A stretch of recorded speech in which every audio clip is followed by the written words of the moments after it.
Shout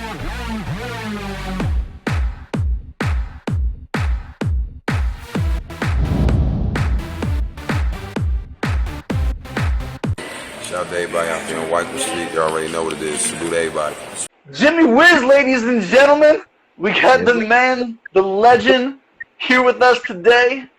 Jimmy, I gotta go through like a little intro for you real quick, right? Because did you watch the 48 reaction? You said you watched it, right? Definitely.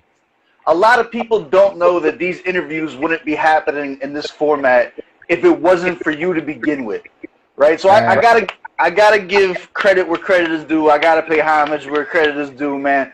You had no reason whatsoever to invite me into your live when you invited me into your live and share your space and your platform with me when you did. And we ended up having one of the dopest conversations hip-hop wise that I ever had to start off our relationship with. And like it's been cemented since then, and you gave birth to this whole format. If you look at my first interview, man, my first interview was with RK Gold, who's a reactor, and it was through Skype. It wasn't bad or nothing like that, but it didn't have the same energy. One of the faces were real small, like you know what I'm saying? Like it didn't have the same format or nothing like that. So I have to salute you. I have to like just thank you and everything like that, because like you gave birth to this by giving me the opportunity to chop it up with you that day, my guy. Yo, man, you know I ride with you, man. I appreciate it. I really appreciate it, man. Getting a shout out means a lot, man. You know? Yeah, man. I mean, it was super dope. And then you're one of the few relationships that I had where everything it came so organically. You know what I'm saying? Like we did like the first time I talked to Touchline, it wasn't organic. We set up an interview, and then that was like the first time that we chopped it up. You feel me? Like we scheduled that. Like that was something that was like purposeful. You feel me? And then it was like with me and you, it was just like I seen Jimmy Wiz go live, and I was like, yo, let me just hop in and see what this dude's talking about. Let me see what this guy's character's like. Let me see what it's hitting for. You know what I'm saying? And bro, like I only speak for myself always, but I mean like yo, we clicked right away. Obviously I came in, I was a fan of your music off one. Shout out to Black Corleone, shout out to Mr. Hume. I see you guys in here. We got some GS gang in here, man. Facts. Out the Hume, I see you. Yo, that's my guy. Sleazy Luciano out here, J Tree out here. Yo, I'm seeing everybody out here too, man. Yo, they show mad love. I love all these guys, man. But yeah, so like you're one of the very few people. So I want to kind of give the background into the conversation, to how we got here and everything like that too, because I think that's important to understand how the relationship ended up developing and everything like that, right? Yeah. So Warhide actually hits me up, and he sends me like this random Twitter DM, and he was just like, "Yo, go listen to Jimmy Wiz, A Woman's Square." Like that was it. That was the whole joint. It was just like, "Yo, go listen to this," and I was just like, "All right, that was a little aggressive, but." I'll put it on the list. Like I'll see what it's hitting for. J Tree, who's in here. J Tree is actually like he runs the my Discord for me. He's like my manager. Him and Bags run my Discord, and he does what I call recon. In that he'll go and he'll listen to the music first to make sure that it's something that is going to be a fit for the channel. You know what I'm saying? Before we go and put it on. He listens to it and he hits me up 10 minutes later, and he's like, "Yo, yeah, you gotta go listen to that one." I was like, "All right." He's like, "Yo, you're not even gonna score it." You know what I'm saying? He hits on a subject matter you're not even gonna score. You're just gonna appreciate it from like a hip hop stance. And I was like, "All right, bet." So it takes me usually 3 tracks to really get into somebody and to be like, "Yo, I fuck with this person." That's usually my threshold. Like. You gotta get a 3 out of 3 for me to be like, yo, this person, he's in. You know what I mean? He's in the clique. I'm messing with him. Because anybody can catch 1. And yeah, you might be able to catch 2. If you're catching 3 at that point, I'm like, yeah, I probably just rock with this person. You know what I'm saying? I rock with you. Facts. Yeah. Yo, A Woman Scorn off 1, my guy. Off 1, I was like, yo, this is somebody that is important to hip-hop. This is somebody that is giving a voice to a message that is not, I'm not going to say it's completely absent, because especially in 2020, we have a lot more music that's coming out that's more conscious, just because of the state of the world and everything that's going on in it, you feel me? But yo, when I heard that, Joe, though, I was like, yeah, this guy's important. And that's what made me want to hop in the live and chop it up with you. That's what made me want to get you the opportunity to sit down and pick your brain with this and stuff like that now. So like, yo, like that's dope. Oh, so listen, we got some audio problems. It sounds like it. Where's it coming from, man? Masilo, well in that. Take your headset out. See if it fixes it. Let me see. Let's just chop it up like this. I can hear you. Yeah. I think that was it. I bet. I'm ready. You sure? All right. So, kind of give us the background. Give us the bio. You know what's crazy about A Woman's Scorn? Like even the second verse was more about me than the first verse. The first verse I was pretty much just highlighting everything, you know. J3 says I'm clear. All right. Am I still clear now, J3? Just let me know. But it was pretty much about everything, like in terms of there was a young female this side. Her name was Karabo Mukwena, and her then boyfriend killed her, and to cover up the murder, he actually tried to burn her, you know. And long story short, he got arrested. Word got out, footages came out. He got arrested, and it took me back to a time where I remember I was young. I was like, I think I was still in high school, right? Like, okay, cool. There's what humor's saying. So, it came from me thinking about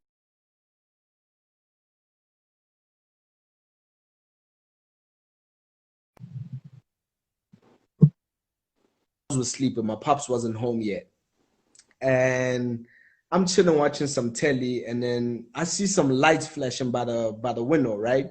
So I move over, I scoot over, rush over to the window. I move the curtain to the side. I see the flickers are going off, and I'm wondering why, what's going on? So I see my uncle step out of the whip, go around the car from the back, and he opens my aunt's door where my aunt was chilling, and he starts beating her. And because of that, I'm like, yo, this shit's crazy. So there I am. I run out. I don't even have time to wake my moms up, you know. So I quickly ran out, opened that whole situation, open the door. I rush out to the gate, and a minute I get there, I open this shit up, and I grip my uncle. I grip my uncle from the back, like I give him like a young bear hug, you know what I'm saying? And after I give him that bear hug, I kind of like try to holler at him like, yo, why you gotta be, you know, why you gotta be busy out here like this, you know? And my aunt came out. As she came out, now she starts attacking him. So in that moment, now I'm like, yo, this ain't working. So I let him go, and I push him away, and I tried to help her inside the yard. And as I'm trying to walk her to the yard, I see like from like the peripheral and shit, I see he's walking to the trunk. As he gets to the trunk, he pops open the trunk and he pulls out a young gat. And in that moment when he pulls out the gun, I'm like, yo, it's over right now. My life is, young Jim gone. They ain't even heard ATJ yet, and I'm about to be gone. And because of that moment, man, like what actually happened in that moment, then my mom came out, and as my mom started walking towards the car, she yelled at him, and he put the gun away. He closed the door. He closed the trunk. He went to the door, his door, closed it, started the car, and he drove off. And it just, when I saw that whole Karabo situation,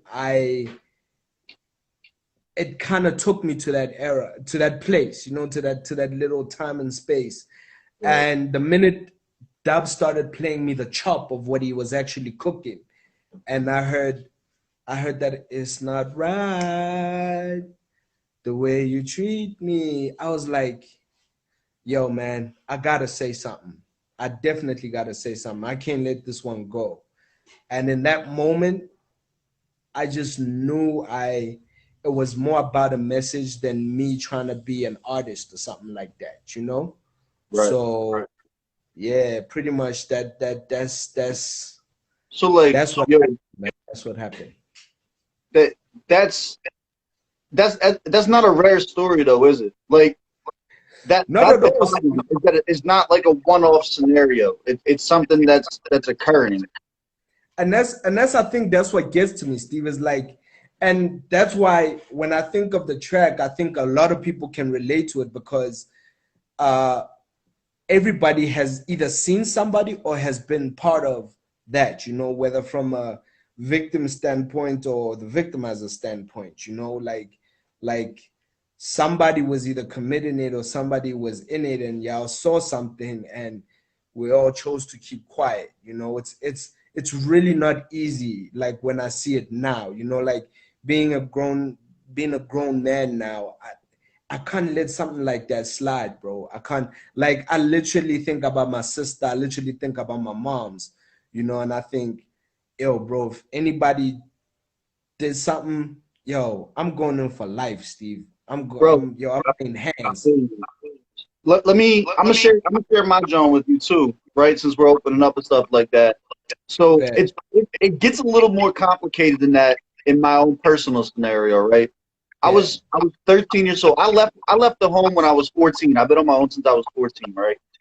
When I was Damn, okay. 13 years old, I came home. It was like 10 o'clock at night. I walk into the crib. I go upstairs, and my mom's boyfriend has his knee on her back, face down on the mattress, and there's blood spilling out of her face, running off the mattress down onto the floor, and he's just wailing on her, right? So I was a young bull. I wasn't able to do much. I grabbed like a vase. I try to attack him. I get thrown into the bathroom, get the door locked and shit like that. Cops get called. She falls down the steps. Cops get there. She blames me for attacking her boyfriend because she buys her shit off of him. So like, even when trying to do good and shit like that, like this shit's been going on my whole life. I grew up around gender-based violence. I grew up around the the environment where this toxic behavior was in the household. This wasn't something that you heard about on the TV. This wasn't something that like I heard about in a track that I wasn't able to relate to. You feel me? So when I hear your music, man, and I heard that track, it put me in a place of like, yo, we're in lockdown right now, because that's when I heard this, right? Yeah. There's so many people in abusive relationships that can't leave the house because of That's lockdown. that's a Like fact. I can't imagine as a kid that grew up in the house that I grew up in to not be able to leave and be stuck in a household like that's where my mind goes, bro. And Damn, bro. you gave a voice that's not normally heard in hip hop. Facts. In hip hop, for better or for worse, whatever it is, it's entertainment. It's usually the opposite. Facts. You know what I'm saying? And I'm not condemning the artist that you know what I mean. Like that's not my place. I'm not coming from a higher place. You feel me? I'm just saying that it's refreshing and it's needed when I hear tracks like that that tell the other side of the story. Because like and I said the same thing when I was talking to Touchline, man, and I mean this. Like you're making music that I want my kids to listen to growing up. You're making hip hop that I think the youth needs to hear because it's not all just ass shaking and yada yada. You feel me? It's not all just gangster shit. Like you're needed, bro. Like that type of stuff is needed, and it's hot. Like that matters. It matters that it's not a whack rapper that's doing it. You know what I'm saying? Yeah. Like you're putting the cool voice, you're putting the talented voice to a topic that needs to be addressed. And that Facts. I'm telling you, I was a fan off of one. It doesn't happen often, but I was a fan off of one, man. Damn. And it's crazy because just off of that one joint, it's built a whole entire relationship were we even getting Philly cheesesteaks together, man? Facts, man. Facts. You gotta get over here. They're saying I'm still getting audio problems, man. Damn, I wonder why. Cause I can hear you perfectly nice. Yo, but Sorry. I'm not supposed to be talking that much anyway. It's all about you. Yo, man. Here, let's do this. Walk me through the timeline, right? How long have you been doing hip hop? I can't say I've been. Let me tell you, man, Steve. So I met my producer. Okay, let me give you a breakdown. So, Aziza, you gonna get a Philly cheesesteak too. I see you. Yo, you get over here. I'll take you to all the spots. Don't worry about it. We pulling up, definitely. Yo, we gotta talk about your beef with PQ too. She's still mad about the 9 tracks. Yo, Aziza family, they saying it's better now. They saying it's better. The audio is better. So for me, yo, I met my producer and I was okay. So let me take it back. So my late big brother, who, when what you call dear listener starts, Rest in power. Yeah, rest in peace to my big bro China, man. Him and my other brother Hoto, the both of them used to rap. So my big brother was into like Sons of Man. They were into Wu-Tang. He was into like the crazy shit. Onyx, you know, like he was into like all of that dope shit. So I started hearing like was like and I started listening to like what you call the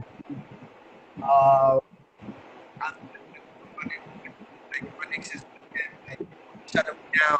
I see Mikey is also here, Mikey the Beard. He was actually one of my brother's friends. So what they would do is they would come back from school and I was so I'd come home ready. Oh, you start breaking up. You start breaking up. I hope y'all can hear me now. You're good, you're good. When they would come back from like from school, they'd start like a cipher in the backyard, and you can picture it. I was only yay hot. I was in the middle of these giants, and all they just doing is rapping. I didn't know what it was, but it piqued my interest. It literally drove me crazy, you know? Like, I think about it now and I was like, I wish I had a video cam for that moment, you know? Okay, AZ. Thank you very much, AZ. So,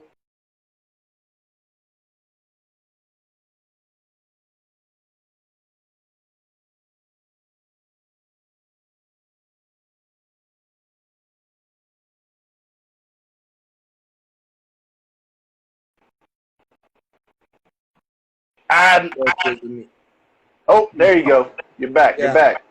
I bet. So I started then writing rhymes in the 3rd grade, and I didn't even know what, Third grade. doing. Yeah, like I didn't even know what I was doing. I saw You my remember brothers. any of it? Yeah, like Let me get some 3rd grade rhymes, yo. Listen, let me tell you the truth. I don't even remember how the rhymes went, but I remember what they were about. Cause we were raised like my pops was like Catholic, you know, staunch Catholic, you know, churchgoer, and there was a section when we were attended catechism classes and stuff, and we learned about the beatitude, you know. Yeah, I got you. Yeah, so that was my first rhyme. I started rhyming about beatitudes. I don't know what the hell that meant back then. You just dropped the 12 Beatitudes, Volume 1. You know what I'm saying? So I was out there writing, and my cousins, there's 2 of my cousins, and they always were like, man, I'm going to be on TV first. And I was like, y'all playing. And then like, they'd be like, and I'd be like, I'd freestyle. Then they like, kick it again. I'm like, y'all are playing. That's called the freestyle. That's an off the dome. You know, and they're like, yeah, that means you're gonna be back. And, and that really cut me, yo. So after that day, I swore, like, yo, I'm gonna do this. But like the passion was in it more, you know, than proving the point. So Right. we went ahead. Years later, I met Dub. I met Dub when I was in grade 9, and we were introduced by a friend. Dub is my producer. Az is funny. Pastor Jimmy. Pastor Jimmy. I'm saving you on my phone as Pastor Jimmy. So I met Dub. We were introduced. I knew his sister, and she told me about, yo, I got a brother he produces. I was like, man, I need to meet this dude. And lo and behold, she told me about somebody I actually knew, but I didn't know. No, like I used to just see him walk past my crib and hold. Me and my friend from Element, we were in the group for night and we approached Dub. You know, he found us on the corner, and him. You're breaking up. You're breaking up. You're breaking up. I can you hear me now? Yeah.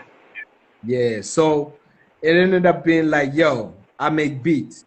Y'all rap? And I was like, yeah, man, we rap. And he's like, I kick me some. And he started beatboxing. But the beatbox he did, you know, what's Exhibit's joint? Okay.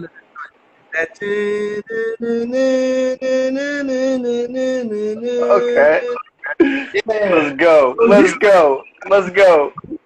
Let me try to put my heads on, cause like, yo, people was hearing me better with the heads, yo. Let me try to do that, and you tell me, and they'll tell us if yo it ain't working. All right, cool. I'm back. So he started beatboxing. We started rhyming. We rhyming. He had a smile on his face. Was you still doing the Beatitude, John? Yo, I was way better than the Beatitudes. I was just on the attitude. Let's go. So we rhyming, and he had a smile on his face. From that day on, he's like, all right, cool. I'm gonna produce for y'all. And ever since then, man, it's really been me and Dub at the core of every group we've ever been. We went from Knights of Anarchy, and then we formed a group called Just Us. You know, I had everybody saying I'm clean. We formed a group called Just Us, and from Just Us we went into Peace Stat, and from Peace Stat we went to we formed the Cartel, and then all of these groups it was always me and my producers, like the main guys that put everybody together. And so hold on, don't run past this. This is important now. I gotta dig into this a little bit, right? yeah. So, as this was happening, were you reinventing yourself, or was it just the name of the group that was changing? It was always the name of the group. I was never reinventing myself in terms of the name. I was always Wiz. All right, let me put it like this. I was always Wiz. There was never the Jimmy to it. And I remember while we were Peace Stat was like the third crew we were in. And sorry about that. There was this guy called Slam Dunk. He's like one of those guys I sample my music to. Before anybody ever hears it, he's the first one I'm calling in, and he'll tell me straight to my face, this is trash. You know? You need people like that in your corner, man. You know what I'm saying? I can't just have a bunch of yes people in my corner, man. Yes men ain't allowed, you know? So and they need a scorecard. I'm saying I see what you did there. So Slam was like, yo, Wiz. I'm like, yeah, what up? He's like, you know you love gangster movies, and that's because I love like Jimmy Tulips. You know, I loved Godfather. I loved Goodfellas. Like I was literally in love with all these gangster movies. And he said to me, you know, in every Italian movie there's a Jimmy. And I said, and I laughed. And he's like, from today on, I'm calling you Jimmy Wiz. And it was just born like that. And lo and behold, Jimmy Wiz was born like that. and I've been running with it ever since. And then we got to the Cartel. The Cartel is right before I became a solo act. And in the Cartel, it was myself, my producer, it was DJ Trey, and it was Teardrop. And Teardrop decided, yo, man, I'm gonna leave the music for a little. And we were like, all right, cool. And I approached the team. I was like, listen, fellas, y'all keep doing you. I'ma just run on my own. And I told them, that was like, let's do it. And I went back to Trey and I was like, Trey, you're an incredible DJ, bro. So how's about we start making something like, whenever I perform, you out there on the decks? And he was like, let's do it. And that's how Jimmy was on.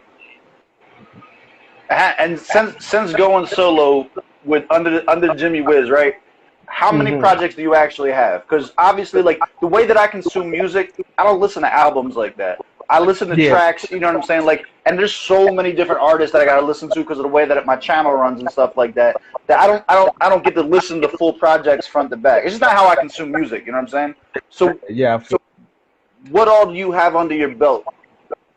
Not a lot. I'm not even gonna lie to you, man. Not a lot. And the reason is, with every crew, I was like the Beyonce of the crew. I was always in the background, but eventually I became, Jimmy Wiz. And the whole thing with it is because I always wanted everybody else to shine. I was there to help everybody else become the best version of themselves.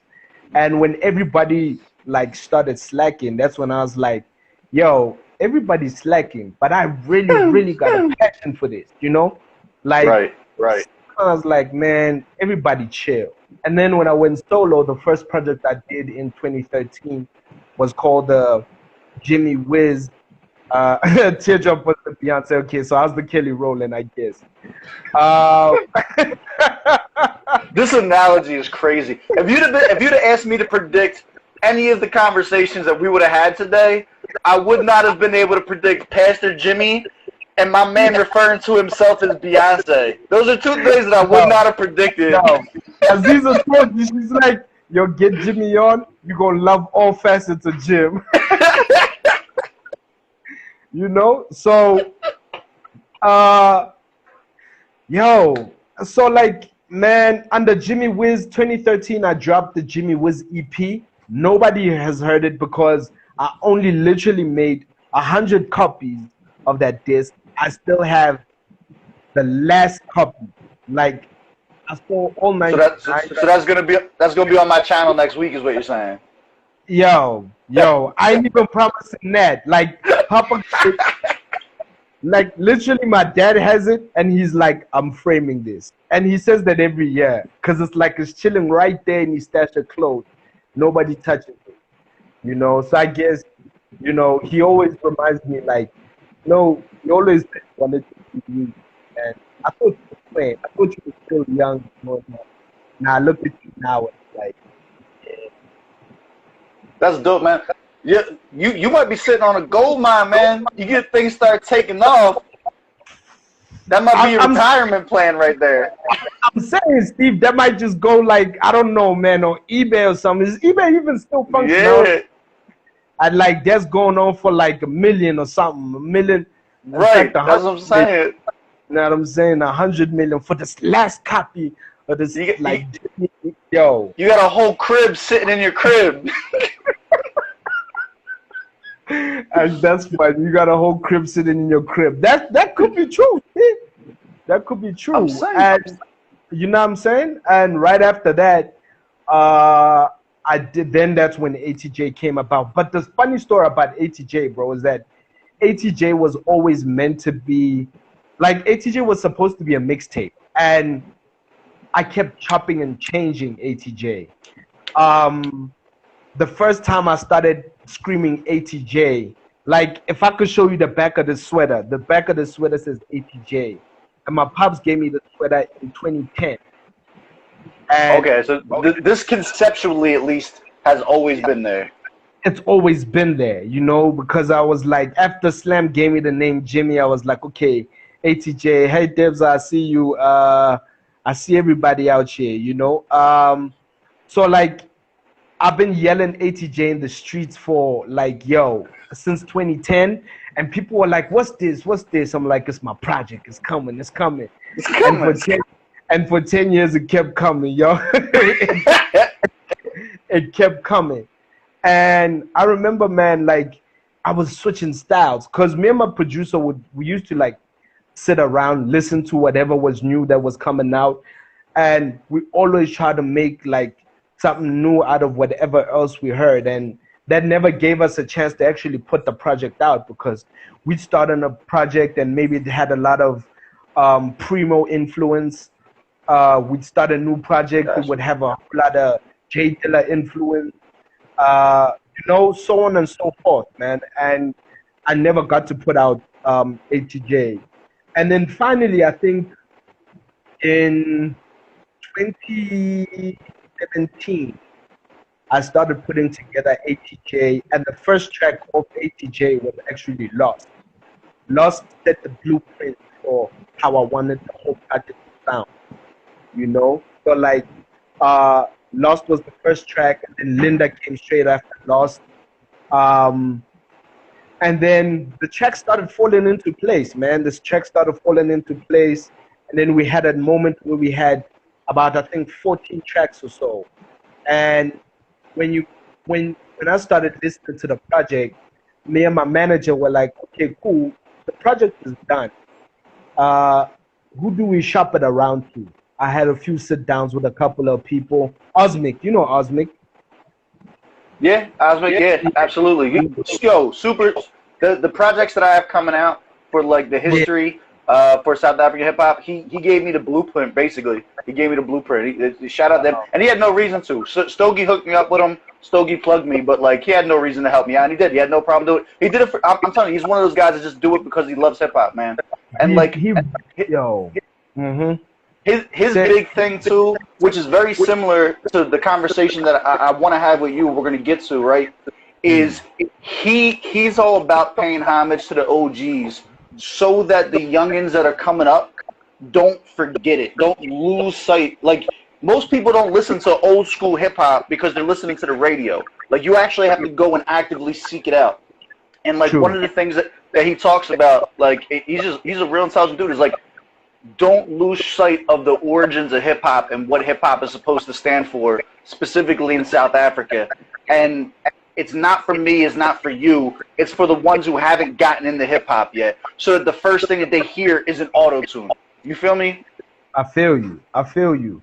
And here's what it is, Steve, bro. Like in the breakdown of it all, for me, it's like when I start looking at like music, right? I always think of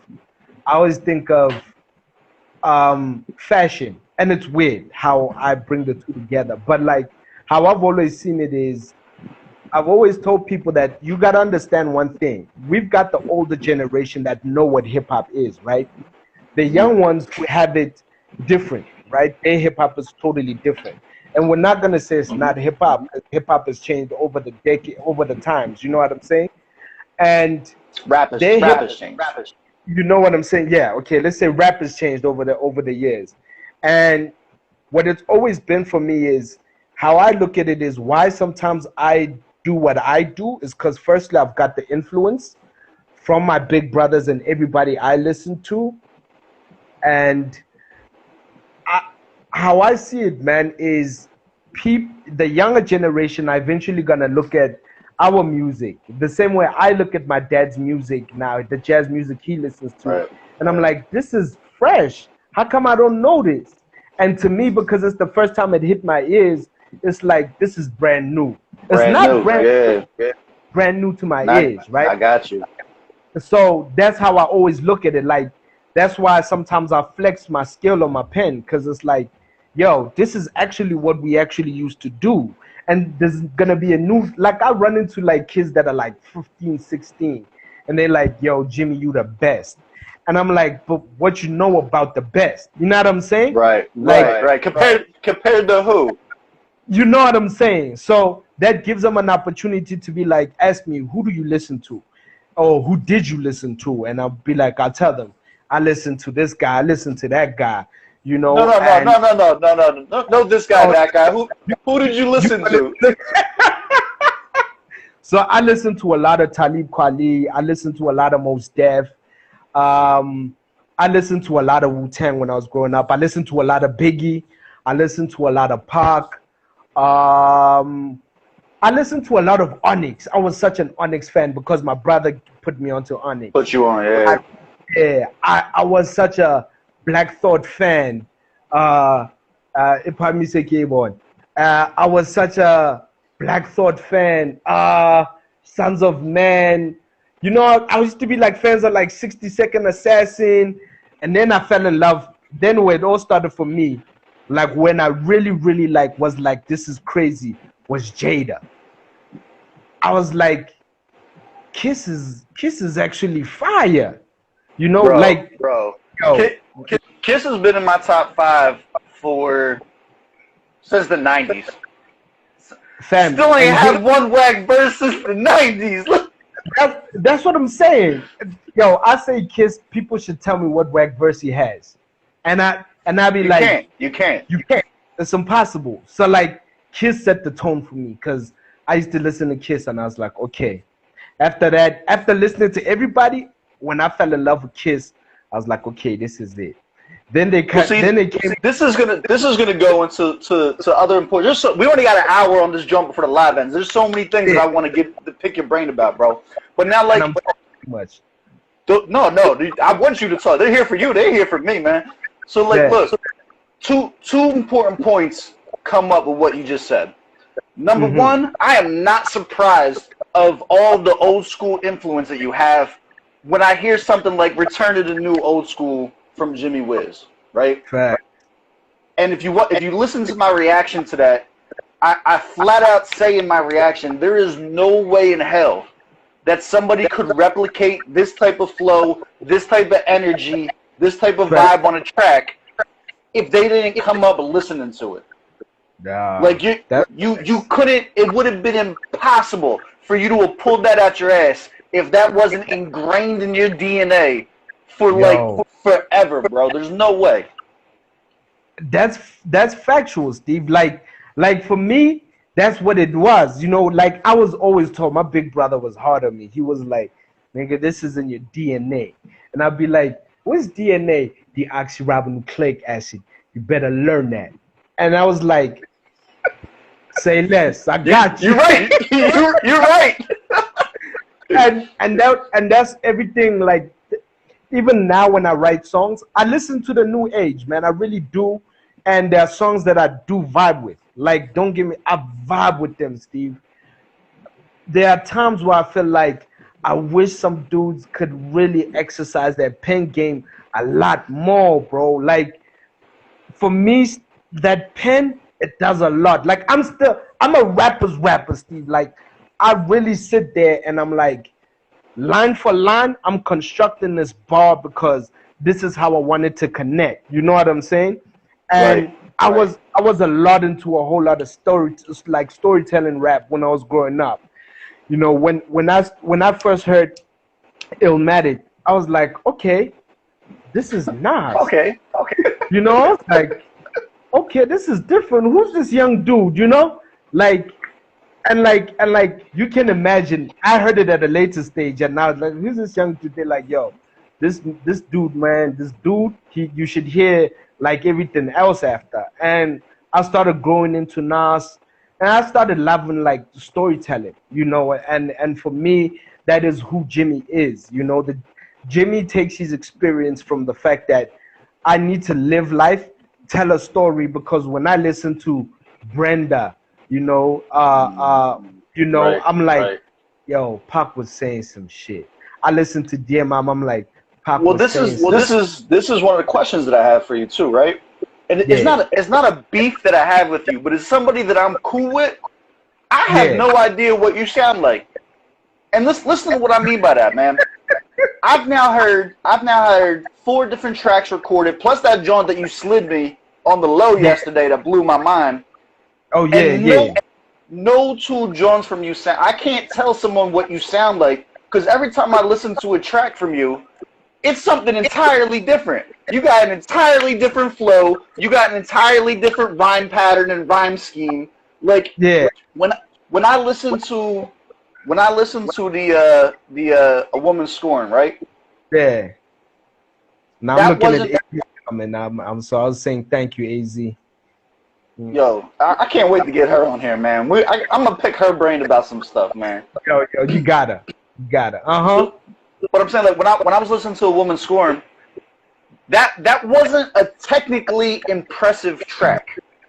Yeah. That was about the message. Yeah. That wasn't about intricate rhymes. That wasn't about punches. That, you know what I'm saying? That was about storytelling, like you said, right? Yeah. Then you look at something like Return of the New Old School. Yeah. That was a technically super impressive track, to where that was, like you said, meticulously made from beginning to end. Yeah. So I guess my question to you is, what the fuck do you sound like? What if we were to take all the stuff that you have and give me an average comfortability zone? How would you describe your style? You know what's funny about that question before I even answer it, Steve? Is oh, by the way, we're calling you Stevovo from now on. I'm sure AZ hit you with the young brief. Yeah. Vavo. Stevovo, aka Vavo. That's Let's go. This comes up in every one of my interviews, yo. Straight up.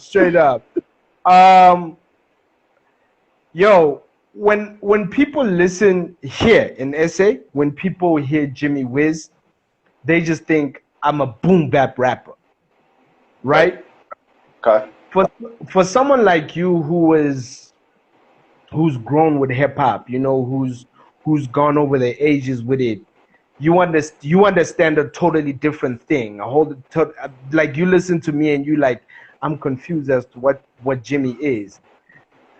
I can't say right now, Steve, as to whether I am boom bap. All I tell people a lot of the times is I'm a musician, bro. And yes, I fell in love more with boom bap hip hop, like with the whole backpacking vibes.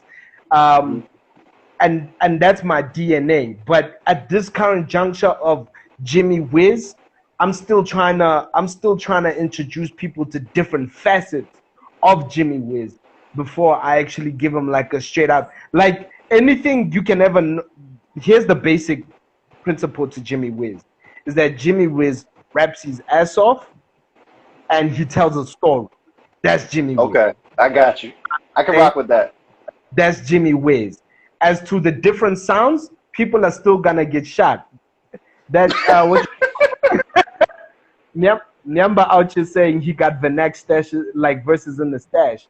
People don't. Let me tell you, Steve, man. People don't know I could go Vernac on them. I could rap in Zulu. I could rap in Sutu, but people don't know that because for a long period of my life, I was always doing it in English. People are still about to get a shock of their lives. People are gonna be like, okay. You about to flex on them? Yeah, I'm about to flex on them just a little, Steve. You know, just like a slap in the face. You know, just a little. So like that's super dope. First of all, salute you on that. The fact that you're still growing is insane. The fact that you are still developing and that you don't have that like signature sound yet, like you're still going and you know what I'm saying, like in the process of creating that solidified identity. Yeah. And you're that good already. Like there's a lot to be said about that, man. Like there's a lot to be taken credit for. Like that's not a weak accomplishment, because there's so many people. I'm one of them. Take me for instance, right? I was battle rapping for 17 years. After I wrote my third verse, I was like, nah, this is what I sound like. Like this is my shit. I can slide you some tracks from 10 years ago, some videos from me on DVDs 15 years ago, and I still got very, very similar sound and flow. I'm not what you would consider like a musician. You know what I'm saying? Like I found my niche and I was like, yo, this is me. This is what I do now, right? So like that's super dope, bro. That's awesome. I'm excited now to hear the shit that I haven't heard, because you don't know what you're in for. You know what I'm saying? Yeah. Here's what it is, bro. Like for me, I always say, like, I look at somebody like Denzel, right? And Okay. Denzel Washington is like, he's an amazing actor, bro. Like he's in the top 5 of like my all-time I don't think favorite. anyone will argue with you with that. I don't think anyone will argue with you. And the crazy thing is, Denzel still attends acting classes. Like, for somebody that great to still refine his technique, still try to learn, you know, like the industry, there's so many things that happen, you know, and Jimmy Wiz is still about to like shock the world, bro. Like, for me right now, it's in South I love Africa it. that everything is happening, but I swear to God, I'm about to shock the world, bro. Like, the world is my fucking oyster, and Let's that's a fucking fact. go, bro. You know? All right, so in SA, right? Let's talk about this. I see Mr. Human down there dropping a few questions. Give me your top 3. I want 2 different top 3s. I want your top 3 favorite SA artists of all time, and then your top 3 that influenced you the most from SA. Damn, bro. That's always a hard one, Steve. That's always a hard one. It's not supposed to be an easy interview, Jimmy. It's not. It's definitely not. For me, I really mess with Trilly, Ginger Trail. Okay. Trilly is like, oh man, I listen to Trilly's pen and I cry. Like, I'm a grown man and I cry tears, bro. I'm like, how did he do this? You know what I'm saying? Like, I go ape shit. I listened to Proverb. Proverb was okay, cool. Wait. Okay, I'm gonna say Proverb for that other list. Trilly, favorite, you know. All right, we got one. Yeah, who else would I put in my favorites? I gotta put Double HP in my favorites, bro. Like, he was one dude I would listen to and I'd be like, how the hell did this guy do this? Like, Kasitswana. And another thing for me is that he was a big guy, you know. Like, I remember growing up and I was never confident being a big guy. But when I was still in high school, I used to watch Double HP and I'd be like, this guy's so cool. Only when I got to varsity, awesome. I got a cool bag. So, like, yo. And now you sending me videos rapping with your titties out. I appreciate that. I got you. Like, what you need? I'm on my that confidence, that cold summer jump, man. The confidence. I was like, yo, Jimmy's killing this shit, man. I wish we were video chatting when you sent me that, John, bro. I was geeking out. I was like, and he goes like, this is what I'm talking about. He ain't have no punches. He could do this the whole time. He wasn't doing this. Yo, like I said, I was geeking, man. Oh, yo, listen. All right, come on, one more for favorite. I'm not letting you get out of this. One more for favorite. Let's see, man. Yeah, this is a super hard one. Yeah, because every rapper that you don't mention, I'm sending this to. Send it to him. They can add me. Tell them to add me, yo. I got 140 characters for him.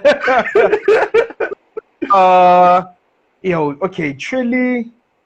Okay, we'll come back to that one. We'll finish that off. In my influential list, Jimmy always with the titty out. AZ funny. Influential list, it has to be Proverb. Proverb was like one dude when I was still coming up. I was like, this guy rhymes. And then Zubs. Zubs letter. And let's see, man. This is super interesting. Cause yo, you know what I hate about this, Steve, is that it's never enough. Okay, cool. Let's say I could give it to Stogie. I could definitely give it to Stogie. Okay, that's not a bad 3. It's not a bad 3. Know what I'm saying? I could definitely give it to Stogie. I think I'd need more time to refine it, you know.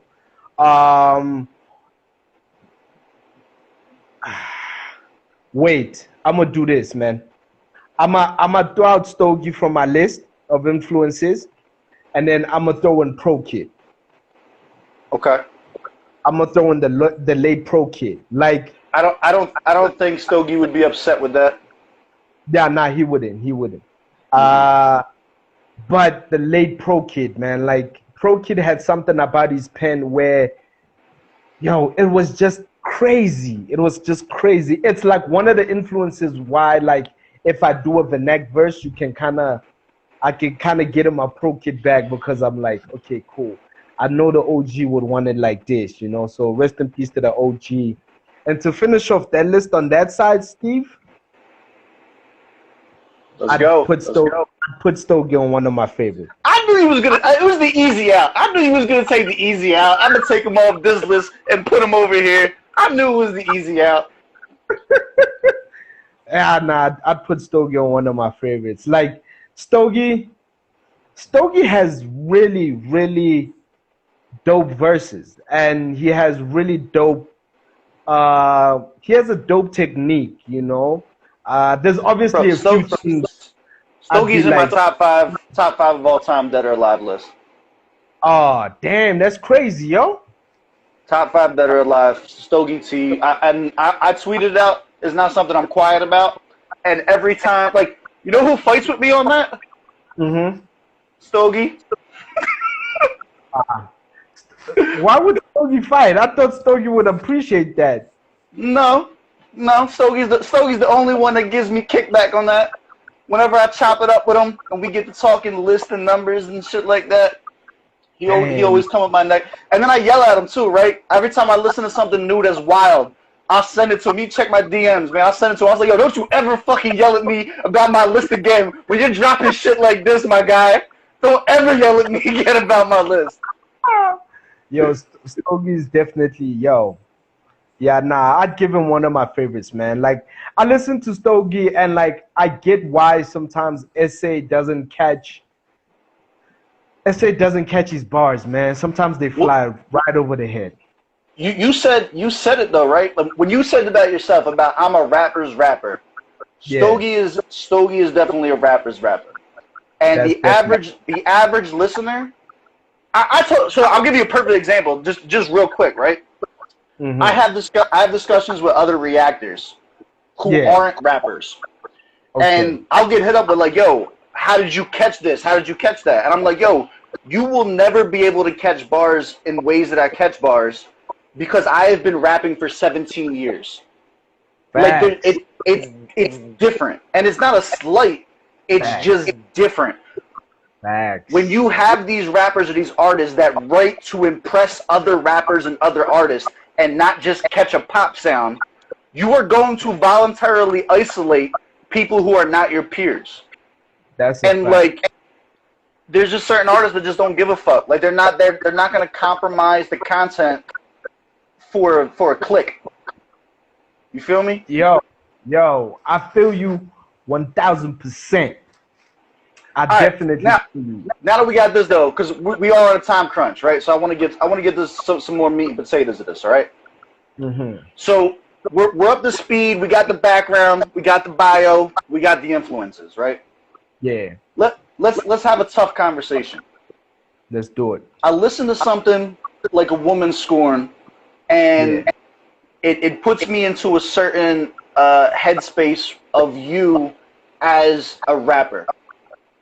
Okay. Do you also have tracks that are misogynistic, we'll call it? No. Not that I've recorded any, and I don't. I really don't, man. Like, I mean, even with this new something I'm kind of just cooking up right now in the kitchen, I really don't. Like, yo, let me tell you something, man, Steve. They call me Teddy Love. Let's straight out. I'm a teddy bear full of love, man. Like I just love, and I love praising women because, like, I think they're really the greatest, like, creation ever, you know. And I'm a fan. You know what I'm saying. But there are times, obviously, when I get on a track and somebody calls me out, like, yo, let's do this, and I gotta get raunchy a little just because he called me out. He wanted that, and I'm a writer. I don't necessarily say, nah, fam, I don't talk about this. So somebody says to me, yo, can you do this? I'm like, all right, what you need? And he's like, I need this and this and this. And I said, say less, I got you. So And this is the conversation that I want to have, right?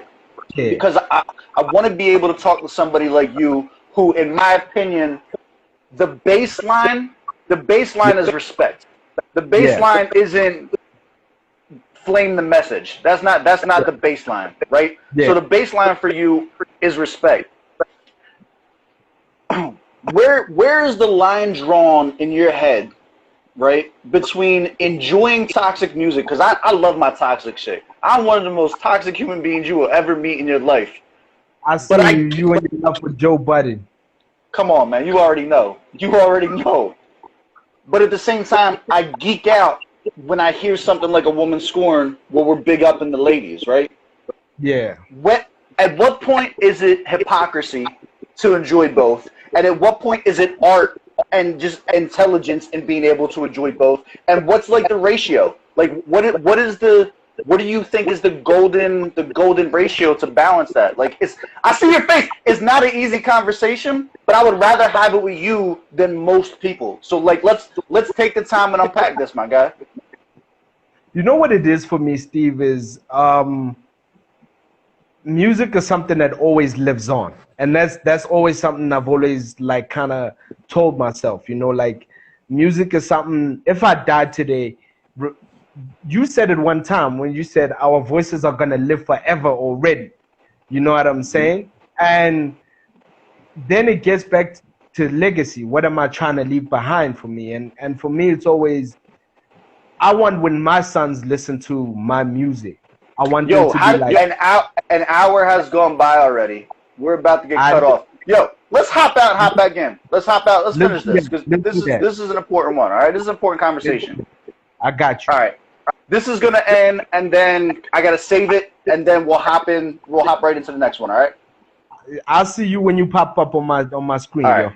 all right, bro. Long time no talk, brother. Hey, it's been forever, Steve, man. I missed you, man. That feels like it, man. That feels like it right here. That's funny. Right, all right, let me repose the question for you, yes, so that we can hop in, so that the video comes out clean. All right. Got it. All right.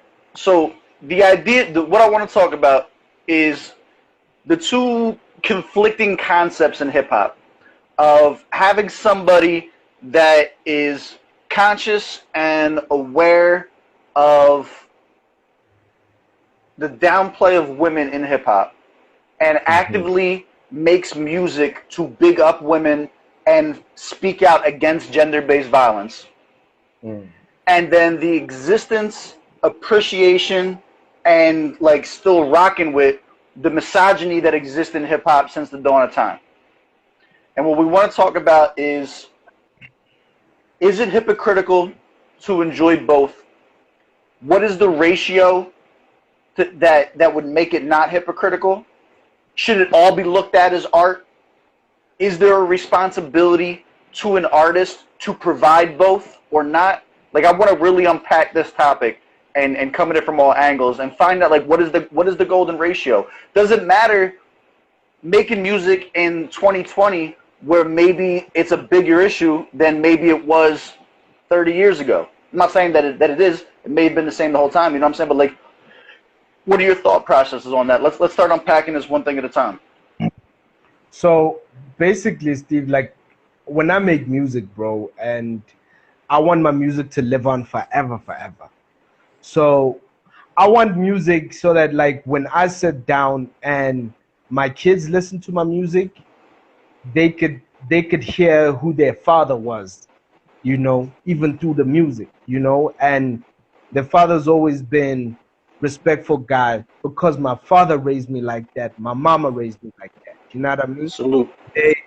They both had a hand in always teaching me how to be very respectful to everybody, and more so to women. You know what I'm saying? And at the end of the day, look, man, people do make music, and they are they do say some really crazy things, and I guess at some point the leniency does really come from, yo, man, it's hard, you know. And sometimes I do have moments where I cringe and I hear something like, you know, like I'd be chilling with my mom and the song comes on. It's like, no, no, no, no, no, no, no, bitch, this, you know, she stuck my thing, and I'm like, hey, star, you know.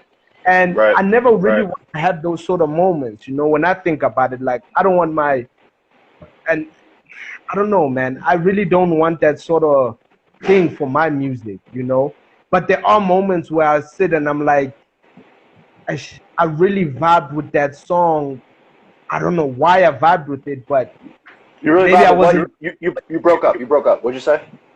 I was saying sometimes I sit and I listen to a song and I'm like, okay, I vibe with it because I don't know. That's what the world is kind of like put me into. You know, the corner that the world has put you into. Like, oh, this song is Right. dope, and then I start listening to it. I'm like, okay, I see why people say it's dope. And then you catch a line and it's like, uh, something raunchy, and I'm like, okay, you know. But in terms of me, Steve, when I write music, I do have moments where I write something and I'm like, I need to find a way to like replace that because it's just in my DNA, bro. It's really just in my DNA. Well, okay. So I'm going to challenge you with this though, right? Because that's what a Yeah, good interviewer does. You feel me? yeah, yeah, You tell stories, yeah, right? yeah. And the best art, in my opinion, isn't hyperbole. It's art that imitates life. The reason Facts. you mentioned Joe Budden to me, and the reason that that's my GOAT, that's my number one, is because Yeah, his music, he's telling my story. You feel me? yeah, yeah. Based on what you just said, right? You don't like getting your dick sucked, Jimmy? Oh no, that's behind closed doors, my G. You know what I'm Right. saying? And But I definitely feel your question. I feel your question, you see where I'm and I going with this? see where you're taking it, right? And I I'm trying to find a way to put it. That's I see where you're definitely taking it, and I love that question. Like I said, Steve, there's times where I do sit, you know, in a corner, and I'm like, yeah, I mess with that joint. I mess with that joint, and it's because I relate to it. But can I make that sort of music? Sometimes I find it a little difficult. You know what I'm saying? And it's just me. But I can sit and listen. Here's my thing now, right? Yeah, If you choose not to make that music, yeah, but you admit that that is part of your life, yeah. are you not frauding a little bit? Does not like you are then portraying yourself to be perfect, to be this gentleman that listen to me. You're portraying yourself to be this respectful gentleman 24/7 that your kids are going to look up to you. Like you said, you want your kids to see who their father was. Yeah. Are they supposed to think that their father never had a moment of weakness? Are they supposed to think that their father Oh, never had a side of them that reveled in this stuff? You feel me? nah, Like, I feel you. I feel you. Look, man, I think, I think something I think of a lot of times, Steve, is um, I want them to have a message of who their dad was in music, but at the same time, living with me on the real is I'm a human being. I go through things, right? And facts, as a facts. man myself, there are moments where I like, you know, I like to get like some brain, you know what I'm saying? And it is what it is, bro. It is what it is. My only thing is uh what that when we put out like, and I'm not saying people shouldn't put out that music. Let's be clear on that. What I'm saying is, yeah, is when Kimmy writes a song, does he write a song and say, I'm gonna talk about this and that? I don't, but I vibe with it. That makes me human. If I'm allowed, Okay, I feel like okay. I'm allowed to have like that little corner in my section where I'm like, okay, cool. Or chill in the strip joint and be like, all right, cool. All right, cool. Yeah, that's some nice things over there. You know what I'm Right. saying? Right. But in terms of like the message I'm trying to put out for my brand, uh, that's never really been what I've been trying to build. Because I've always, and that's something that PQ just put a John up there. If you've seen what she said the man versus the artist versus the brand. That's exactly what she just said down there. facts, bro, and that's some real things, you know. Like there are times where we are the brand, bro, and at the same time you are the man. You know, there needs to be a point where that separates. Now, for me, that point separates when I'm at home. When I'm at home, I am the man. When I'm in the public eye or whenever people go out and see me in the streets, that's when sometimes I gotta be this guy. Now, as to when the switch happens, that's still a little tricky for me, bro. That's still a little tricky. And here's why I say it's a little tricky, right? For example, I find artists who pop up to a show and they get bloody drunk and they do Right. some crazy Right. shit, right? And sometimes I'll be like, damn, I can't fault him though. He's human, right? Like at some point we really hold our artists to like not even just artists but celebrities. We hold them up to like a high standard. We make them like gods and like they can't do a certain mistake Facts. and they can't live a certain life. Unfortunately, what 2020 it is, especially. you know what I'm saying? Nowadays people get crucified for being human. You know what I'm saying? So my thing is what we put out there sometimes it gets tricky. It does really get tricky, bro. And at the end of the day, people are humans. People go through stuff they relate to. Sometimes I be in clubs and I see like shorties saying calling each other bitch. Hey, what up, bitch? How you doing, bitch? And I'm like, okay, I guess that's what it is, you know? But for What, Jimmy, what, oh man. Yo, this is amazing. This is amazing. So there's two things. This is every question is bringing me into more stuff that I want to unpack here, right? Like this is super Yeah. dope, bro. So first of all, I need a Jimmy Wiz track called "The Man versus the Artist versus the Brand," where we get to see a three verse track where we get to see all sides of you come out, right? I want the one that's like, That's yo, the oh. this is the father, the husband, the single man. This is the person, right? I need Yeah. one that's just just Jimmy Wiz, right? And then I need Say one that. that's the brand. You know what I'm saying? Like this is the message I Yeah. want you to take away. You feel me? Because I Yeah. think that's Yeah. important. That's That's dope, right? that's dope. We're gonna get in. I'm not getting all. I want to stick on this female thing because I feel like there's a lot of good conversation to be having here, right? Now you're talking Yeah. about you go to a strip club and stuff like that, and you see like shorty calling another shorty a bitch X, Y, and Z, right? Yeah. Take WAP for instance. All Mm-hmm. right, I got to ask this on a live. So somebody comes into my live 2 days ago and says, "Hey Steve, what is your opinion on wet ass pussy? Do you think that this is empowering women?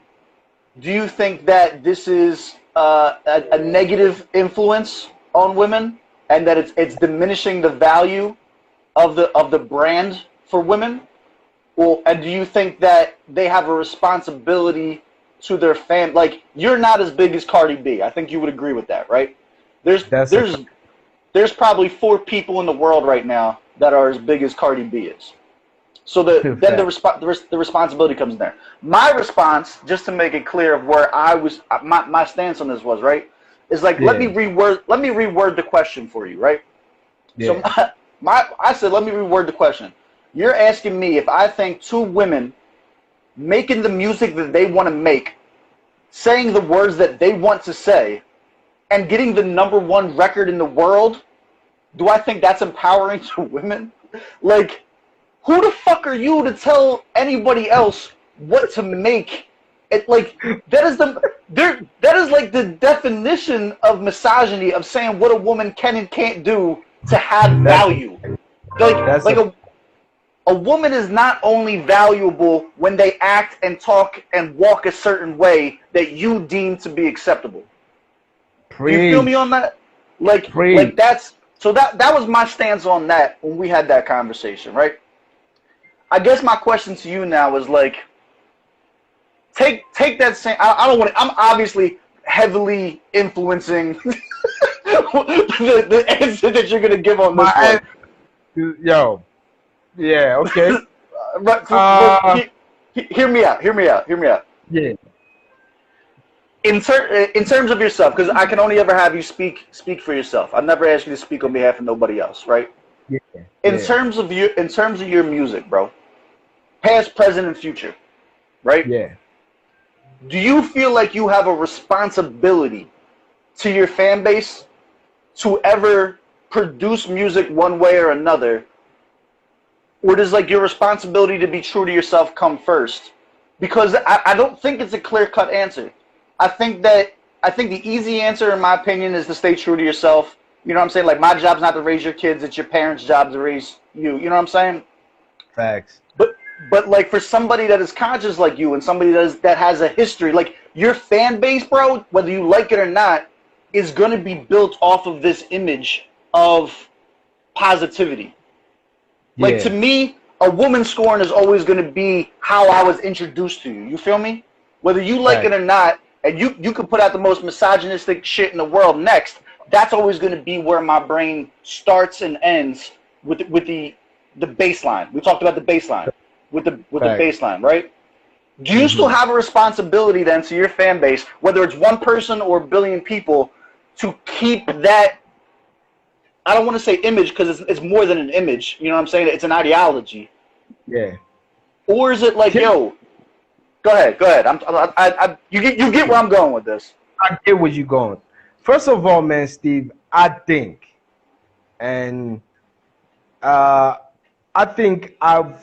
I always want to remain true to me as Jimmy Wiz.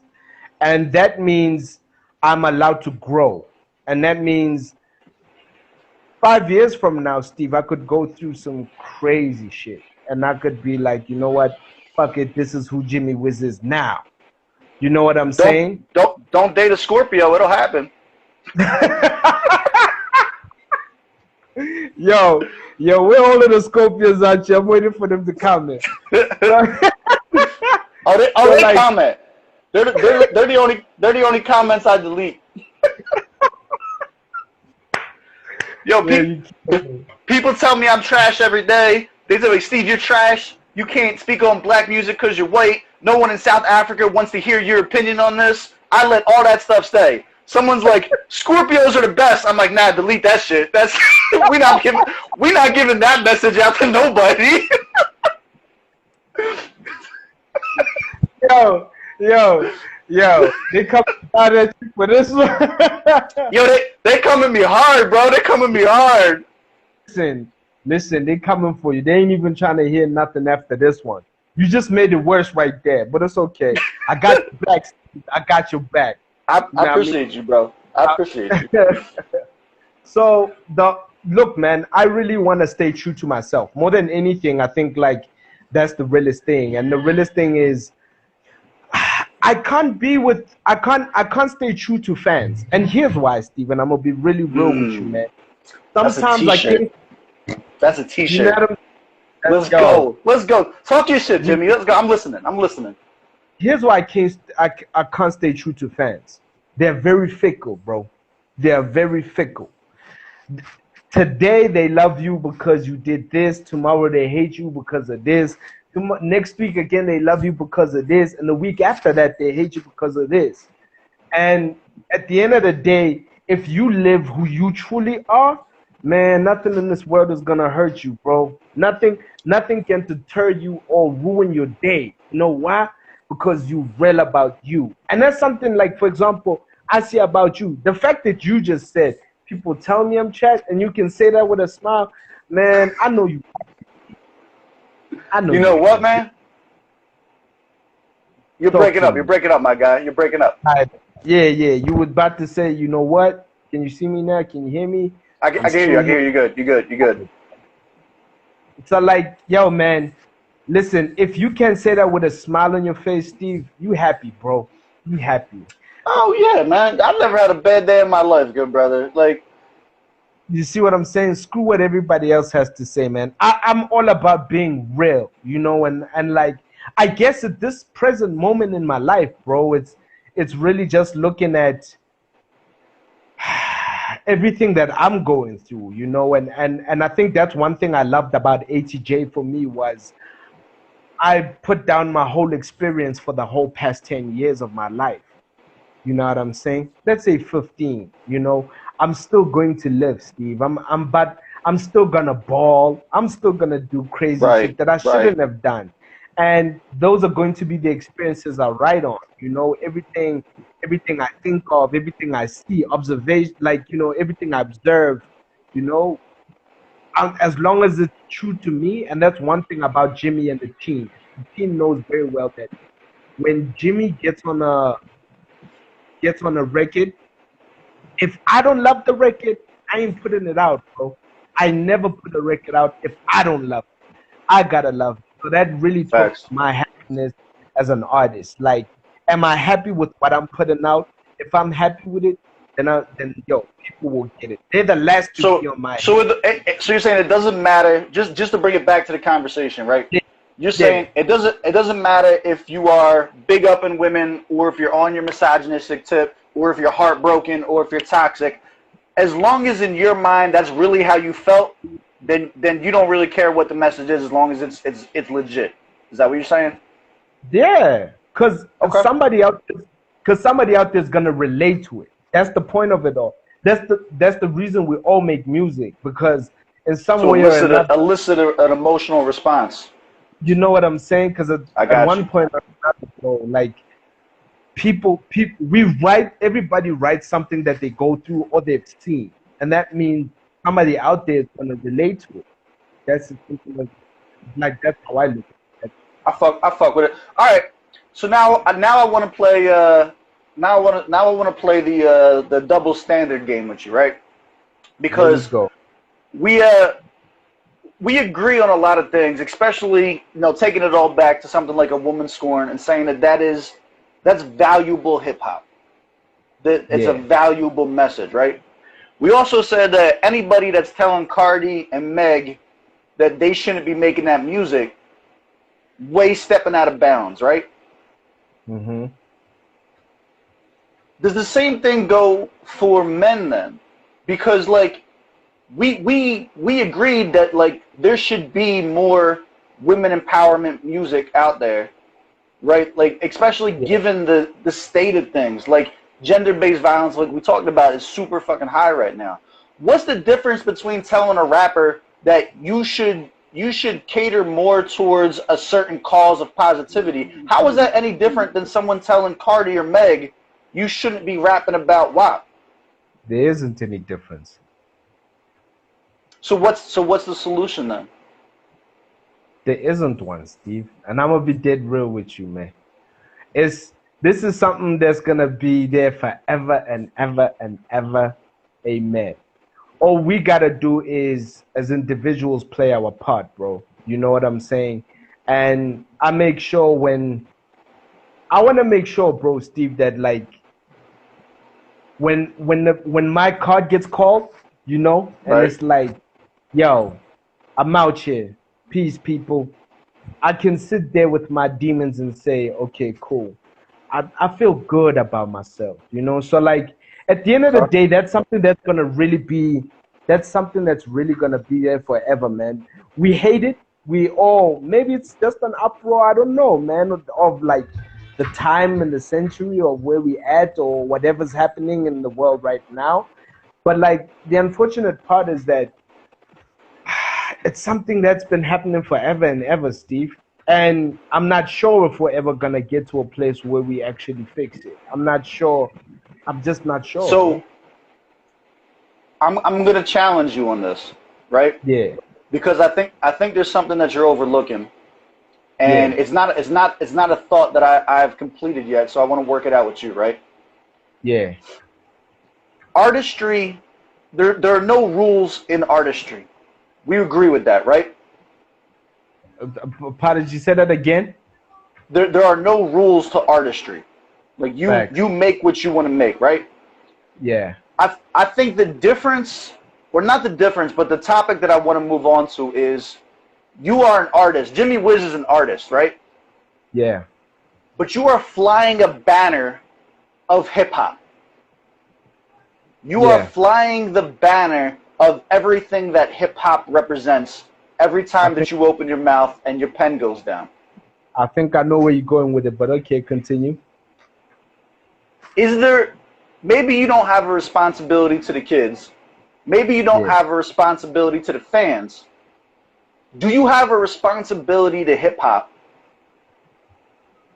to maintain certain faces in the public? Hip hop is more than just music. Hip hop represents an entire way of life. It is a culture, right? So let me, so if tomorrow, let's say something that you may or may not agree with, right? Let's say tomorrow all hip hop starts making music about something that you don't, let's say all hip hop turns like something wild, right? Something that you genuinely don't agree with. Like, let's say they said all hip hop songs starting tomorrow talk about punching children in the face. And that's all anybody wants to talk about is hurting kids. And that becomes the face of hip hop, is harming children. Is there not some responsibility to the content creators to police to some degree what is representative of the culture of hip hop? Because the culture is going to change. The culture changed from drug dealers to drug users. And I don't think anybody would argue that. Right? Nah. So now we're saying that people can take any stance that they want because you have to stay true to yourself. Yeah. But at what point is it disrespectful to the banner of hip hop? At what point is it no longer allowed to represent certain things in hip hop? Or is there not? That's the conversation I want to have.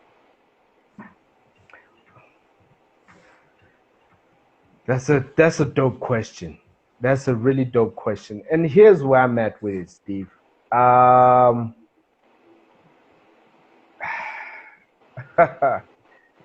For me, I always go back to one thing, and one thing is my beloved professor, KRS, as KRS would say, is that we make hip hop. You know, hip hop, as much as hip hop is a culture, you are hip hop. I am hip hop, you know, and unfortunately, as people evolve, hip hop will evolve. And for me, bro, is we will never, there's always going to be some sort of agenda that's always going to come through, right? There's always going to be people that want to try push our agenda, whether it's now we're making music and we're saying punch the kids, it's okay. Like I said, for me, Steve, it's really be real to yourself. But if you're doing it to sell records, in your faith, man, I can't call you hip hop if that's what you're really about. You know what I'm saying? For me, yo, man, for me, I'll always be hip hop because my true art form came from hip hop. You know what I'm saying? And my culture, my way of life, the way I think, the way I talk, the way I do everything will always be hip hop. And in that regard, hip hop, one thing it always taught me was be true to yourself. And if now that I'm true to myself, and that's one thing KRS said is, if I'm true to myself, bro, like, screw what everybody else says, and that is hip hop, man. If people want to wake up tomorrow and say they punching kids for music, yeah, that's people saying whatever they want to do, man. Like, for me, hip hop is who I am, dog. How people want to rap about, you know, misogynistic stuff and all of this crazy stuff, the drug dealing stuff. Let them do them, man. I can't really hold them, bro. I really can't. Like, and the sad part is we go to a club on a day, on a weekend or on a daily, whatever it is, and that's the music that bangs, bro. It bangs. Does it fuck with our youth? I think it does, bro. You know, I think music really, it's like music is like movies, bro. Well, they even use music in movies. So that sort of shit is very influential. But for me, man, I'll always be honest with myself. And the honest thing about me is that I'll always try to play my good card, bro, because that's who I naturally am as a human being, and that's what it is for me. I'm not sure if maybe you're not satisfied or you're satisfied with my answer, No, but there's that's there's where I am. no there's no satisfied or unsatisfied to this. This is literally just picking your brain. Like, you know what I'm saying? Yeah, Like there's no I don't have the answers, nor do I have the authority to say what the answers are or should be. You feel I me? feel you. I feel you. I think it's a good conversation to have. So I'm gonna challenge this one more time though, right? Yeah, So when you talk about hip hop, and I corrected you earlier when we were talking, and I said you and I were speaking about rap. We weren't and speaking about hip hop. hip hop. What'd you say? You said rap changed, not hip hop. Right. Rap Yeah, rap is one. There are 9 pillars of hip hop. Rap is yeah, one pillar. You have DJ and b-boy and break. You know what I'm saying? Like, you have breakdancing, you have entrepreneurism, you have fashion, you have slang. There's a lot that goes into hip hop culture, and a lot of mm-hmm. people confuse hip hop with rap, just Fact, for whatever reason, right? fact. So let me ask you this, because right now your stance is it is not our job to police or challenge rap that identifies as hip hop, because it's going to evolve, you know what I mean, so on and so forth, right? Yeah, Let's take an instance now where the rap that starts coming out is in direct conflict with the origins of hip hop. Let's say instead of "fuck the police," the statement starts coming out, you know what I mean, like "fuck poor people, we're pro police." And everything is like lock them up, and everything is like put them down. Like the message becomes the opposite of what the founders of hip hop, the founders of rap in hip hop, created. You're still not giving pushback to that. You're still saying, hey, they can fly that banner all they want without repercussions, without consequences. To that answer, Steve, here's what I say, bro. The founders of hip hop, they lived in a different environment to what the new kids are living in. You know what I'm saying? And if we're gonna keep it 100, and this is what I'm basically saying, Steve. Like, if we're gonna keep it 100, there's so many things in life that got better in terms of I'm trying to work this right. You know, I'm trying to figure out the way how to work this.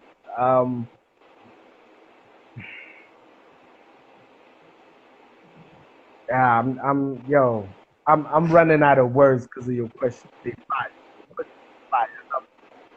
Look, man, that's the whole point of having an interview. You know, it's not all what's your favorite color. You know what I'm saying? What do you eat for breakfast, my guy? People want to pick your brain about hip hop. You know what I'm saying? Like, this is what we're here for. Yeah. Look, bro, I feel like unfortunately, because times change, raps are going to change, and if times change, raps change. It kind of makes the culture, and here's another thing, Steve, why I say the environment is kind of different for these kids, bro. You know, we grew up in an era where you didn't have no tight pants on. You know what I'm saying? You had your So, baggy jeans. yeah, but no, like, so here, I'm gonna push back on this one now, because now we're going this way now, right? We're going this way now. Okay. Tight pants are still hip hop. Tight pants are just as much hip hop as baggy pants are, and here's why. Because the essence of hip hop was to do what you wanted to do and dress how you wanted to dress without giving a fuck what other people thought and doing your own thing. When we started sagging our pants, when we started wearing baggy clothes, right, we got all the ridicule from the people who didn't dress like that, and the idea was, fuck them, I'm going to do what I'm going to do. So that was being a rebel. Pretty much that's what hip hop is. It's not about being I didn't dress like that because they didn't. It's not. I'm not rebelling against them. It's about being true to yourself. I did this because I like the fashion. I did this because it felt comfortable. It felt natural for me. You dig? These new kids, man, I whether or not I agree with it is irrelevant. But the fact that somebody says, yo, you shouldn't dress like that, and they're like, fuck you, I'm going to dress like this because I want to dress like that, That's hip hop, bro. That's hip hop. Then the answer to your question would still be still remaining true to yourself. Right. But now, when you take rap, right, and then somebody goes out of their way to purposefully create content that is contradictory, because fashion in hip hop and rap in hip hop do not have the same thing. Rap was not created for the same purpose. Rap was created to give a voice to people that did not have a voice, to give light to circumstances that there was not light being shined on those circumstances. If you are now taking a different aspect of hip hop, which I'm saying rap and fashion are two different things. That's why I jumped on you about that, because the rules don't apply to every pillar of hip hop the same. Different pillars of hip hop existed. Like entrepreneurialism in hip hop wasn't because of capitalism. It was because that there was an impoverished people who didn't have the same opportunities afforded to them, so they had to create entrepreneurism. You feel me? Let me reach out for my charger real quick. I don't want to run away from this one. I'm talking too much. My bad, man. Nah, I love it. I love it. Yo, Hamed. Hamed is out here crashing. Hold on. Let me just get my charger real quick. I done killed my man's battery. Yo, Keebs, I see you in here. What's going on, brother? Let me see these comments. I haven't been keeping track of the comments. Carte blanche type interview. Thank you, bro.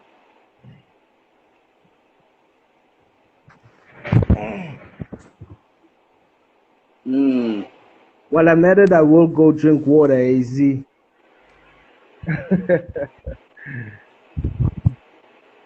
All right, cool. Where we at, Steve? All right. So now we're bringing it back, separating the ideologies behind the different pillars of hip hop and what makes something hip hop and what makes it not hip hop, right? So now we go back to rap. I gave my 2 cents on fashion. I give my 2 cents on entrepreneurism, which are 2 pillars of hip hop. Now back to the rap conversation. You feel me? I don't see how, in my opinion, as a battle rapper, as someone who I have been involved in rap. I'm not saying this as a viewer. I am a participant in rap and hip hop. Right? Like, I will drop 1,000 bars on someone's head right now, like anytime.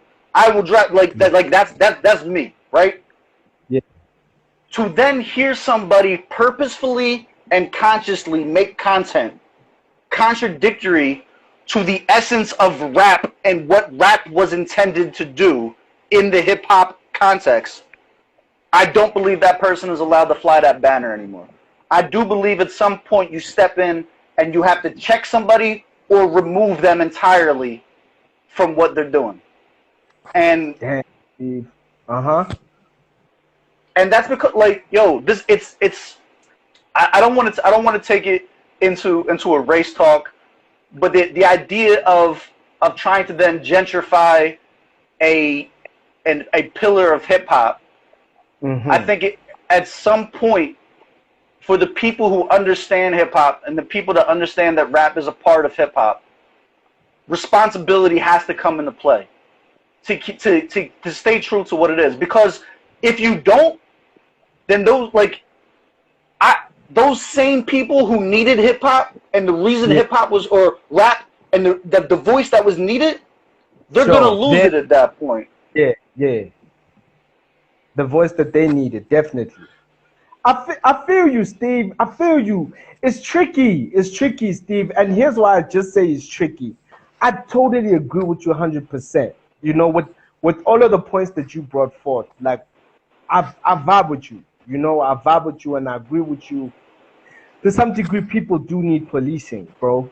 But at this current stage right now in the world, it's hard, bro. It's really hard. Like I never said it was gonna be easy.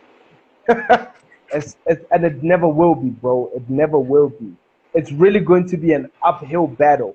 But responsibility is definitely necessary, just like TV saying, bro.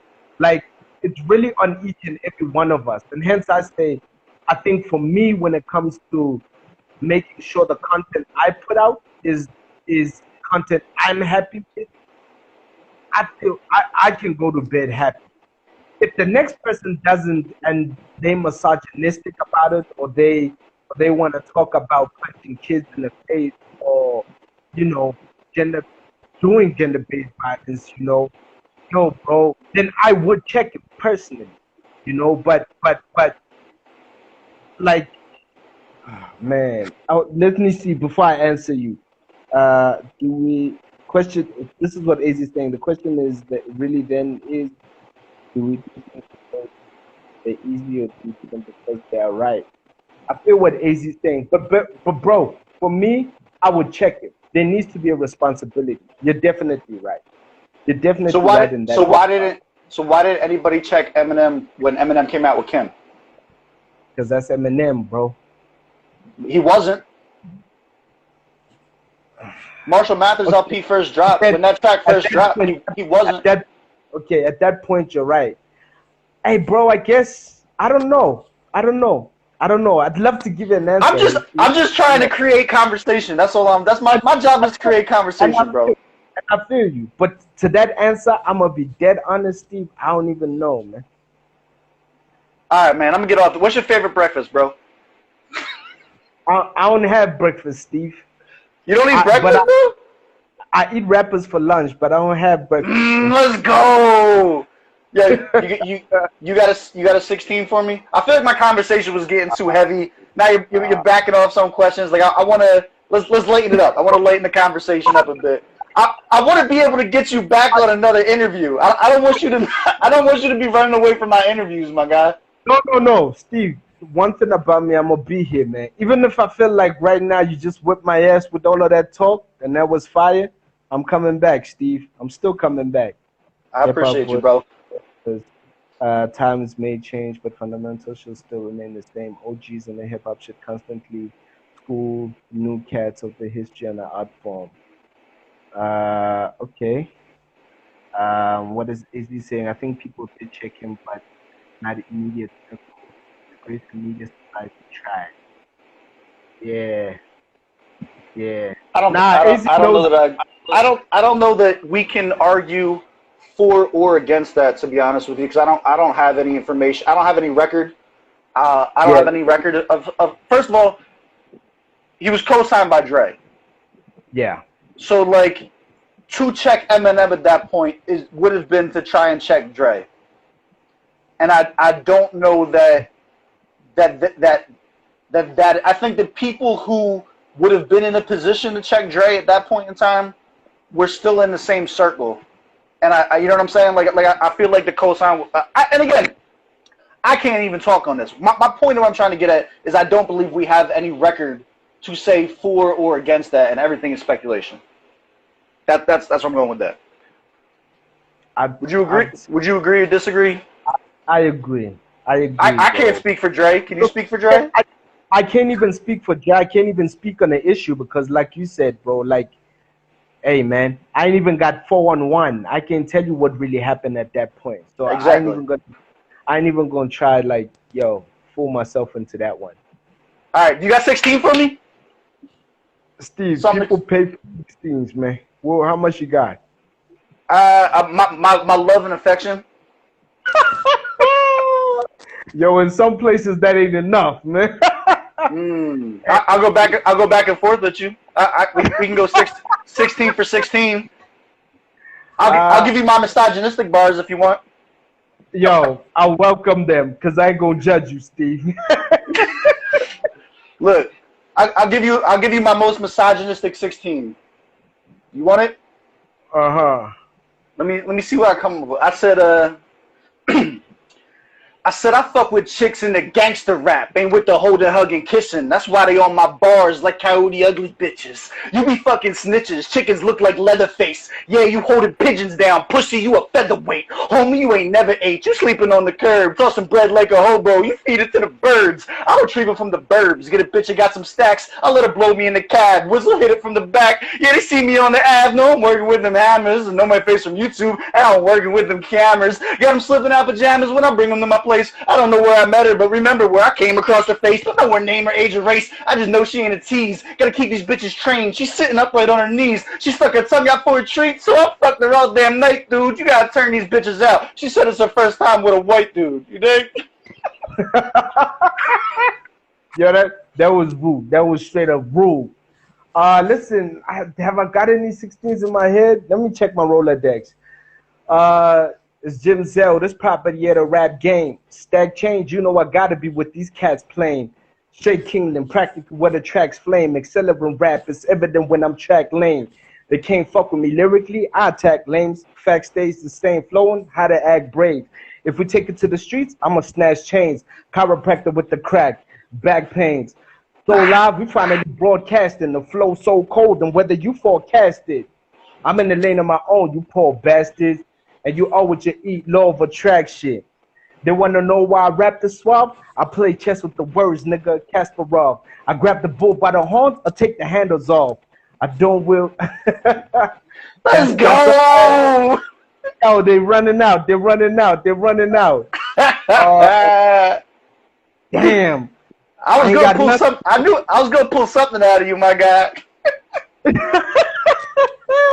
Yo, I ain't got nothing in my Rolodex, Steve. It's just a whole bunch of new shit I've been writing for the project. I ain't even gonna lie to you, man. Usually, if you would ask me to play a beat and we freestyle, we could have done that. Like straight off the dome, we could have done that. But on my Rolodex, I ain't gonna lie, man. Look at the hearts. Look at the hearts for the excuses. Look at the hearts for the excuses. They shooting Jimmy Bell. They shooting Jimmy Bell. Steve out here wilding.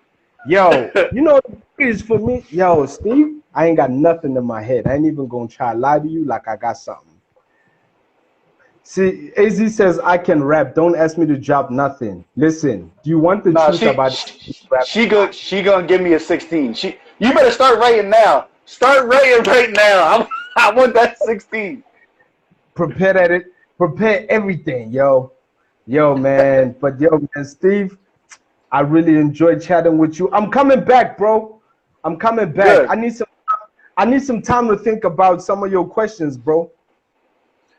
I appreciate that, man. I hope you didn't say nothing offensive. You know what I'm saying? This is just good hip hop. You're someone that I want to have these important hip hop conversations with. It's a sign of respect because your opinion matters to me. I appreciate that. And listen to me, man. For real, I've never been one to shy away from anything, bro. Like same. And if somebody's got an opinion, I'll never fight their opinion, bro. At the end of the day, you gotta air out what you thinking. You know what I'm saying? And I can only take what I take from it. If I like it, I'll take something. If I don't, that's what it is, bro. I can't be mad at you for if I felt like maybe he came at me like that. Nah, bro. Like this is all love. Trust and believe for me. 100%. All love. That's all 100%, love, bro. And that's what I'm gonna always show, bro. Like we said, man, we came in here because of hip hop, and for me and you, we got the same love, man. We got the same love for hip hop. Sorry, I was just actually straight up, man. trying to click on something, but I can't find nothing right now. You get something ready next time.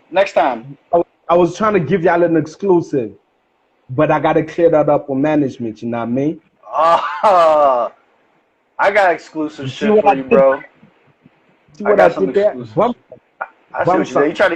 You try to little bro me.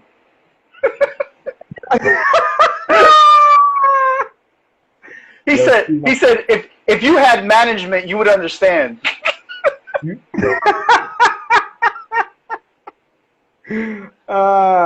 Yo, Stevie, too quick, man. I got one joint. I got one joint that's not released yet. That's ready to go. All right. I'm gonna cut this off though. Yo, I'm gonna do it for you. All right, but I'm gonna end it now because when I post this part's getting taken off. All right, this ain't gonna be on the video. This is just gonna be for you and the 6 people that are in here. You feel me? Because this joint ain't out yet. All right. So I want to thank you. I appreciate you, good brother, for coming to kick it with me.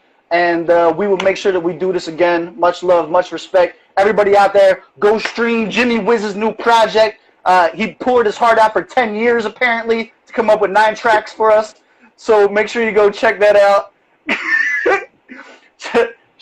Sorry for the OCD community. Yo. They can protest all they want, Steve. Let them protest. 2 and 4. At 2 and 4. 2 and 4. You know what I'm saying? Where's AZ? What an incredible combo. Thank you, AZ. Listen, Appreciate you. we appreciate everybody that really rocked in here and came in. With that being said, Steve, let's take. Oh, I'm a fan of Jimmy Wiz. Thank you, bro. Steve, I'm gonna hit you up with Jimmy Wiz. Don't give a fuck about us. Hey, I ain't trying to say nothing. Hey. That's a t-shirt. That's a t-shirt. I want a Jimmy Wiz don't give a fuck about us t-shirt, yo. Hey, listen, AZ, PR told me to say no comment. No. I'm gonna have my people get in touch with your people. Yeah, They'll tell you my opinion. You know what I'm saying? But yo, Steve, let's kill it. And then I'm gonna try actually video call you on I think on IG in the background. Can you do that? I think we can, right? Not on IG, I don't know. I think if you try. All right, we'll check it out. We'll check what we can do. Yeah, I don't want to tell you the wrong thing and then mess it all up.